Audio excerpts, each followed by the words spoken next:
துயர் மறைக்கும் துவாரகையின் கண்ணன் கோவில்.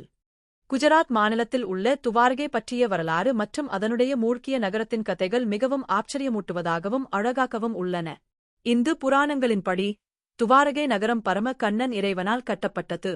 இது அவரது சாம்ராஜ்யத்தின் தலைநகரமாக இருந்தது. கதைப்படி கண்ணன் பூமியை விட்டு பிரிந்தபின் இந்த நகரம் கடலில் மூழ்கியது. ஆராய்ச்சியாளர்களின் கண்டுபிடிப்புகளில் துவாரகையின் அருகில் கடலுக்குக் கீழே அருங்காட்சியக கட்டிடங்கள், தூண்கள் மற்றும் பழமையான கருவிகள் கண்டுபிடிக்கப்பட்டுள்ளன. இவை கிடோட் 3000 முதல் 1500 வரை நாட்காட்டுதல்களைச் சுட்டிக்காட்டுகின்றன. நகரம் சிறப்பான நகரமைப்பும் தடுப்பு சுவர்களும் கால்வாய்களும் கொண்டது என்பது உறுதியாகிறது. இன்றும் துவாரகை ஒரு முக்கியமான யாத்திரை தலம். துவாரகாதீர் கோவில் மற்றும் பேர் துவாரகை போன்ற இடங்கள் முக்கியமான புனித தலமாக விளங்குகின்றன. காற்றழுத்த மண்டலத்தில் நவீன நுட்பங்கள் மூலம் நேர்மூழ்கிய நகரத்தை பார்வையிட ஸ்கூபா டைவிங் போன்ற அனுபவங்களும் வழங்கப்படுகின்றன.